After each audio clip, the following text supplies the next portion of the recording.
Welcome back to it, your feel-good breakfast show, Expresso, here on SABC3. Our very first show for the year 2021. A very happy new year to everyone.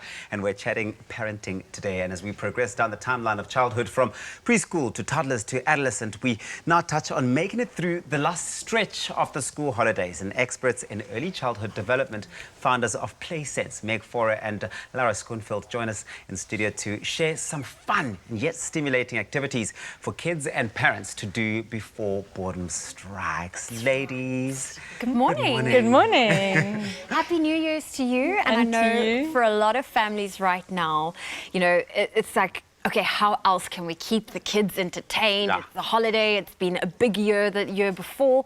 But Meg, I wanted to ask you, this is something you've mentioned time and time again, but how important is play for a child's development? Yeah. So we say that play is a child's work. It's actually the way that they do all their development. So, you know, little ones are born with all the brain cells that they need for their whole life, but really have no skills and no soft skills. And it's through play that they really get it right.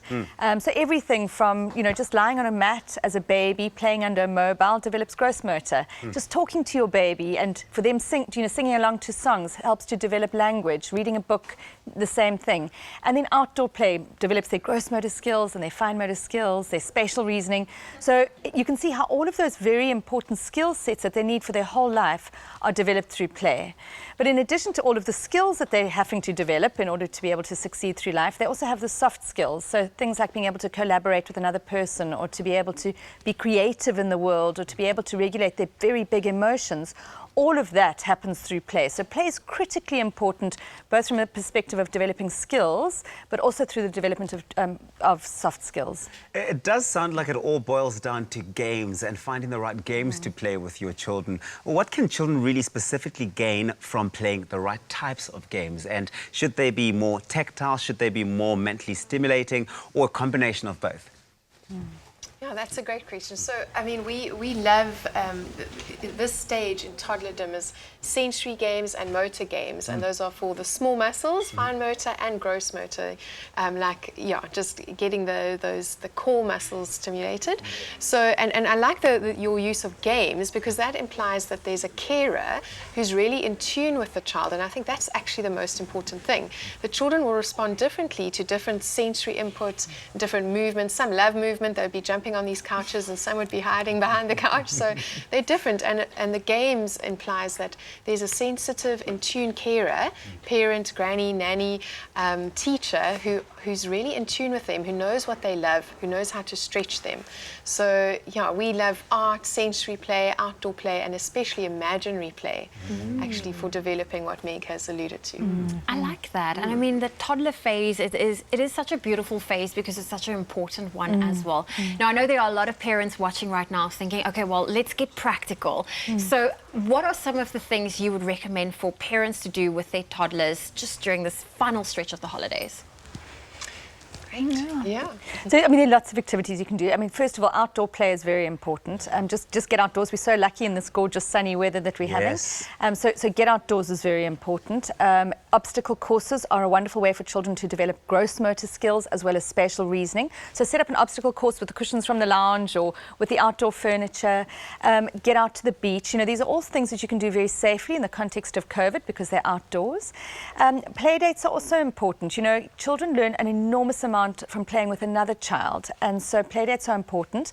Try, if you are concerned about COVID, to do it within your bubble, so maybe families who are going to be together rather than lots of other children, and keep the ratios quite small, so not too many kids. But playing with another child is incredibly important for their development. I love the passion with which the two of you really speak about childhood development and playing and games and getting parents involved in all of that. It makes so much sense that you guys would start a business together and work together so beautifully in this way at PlaySense School. Tell me about PlaySense. What is it? What do you guys do? What sort of work do you do with children and parents? Yeah, so PlaySense was developed just over 3 years ago with Lara and myself founding it. And the idea was that instead of little children going into big schools very early on, because you've got your whole life to be in an institution.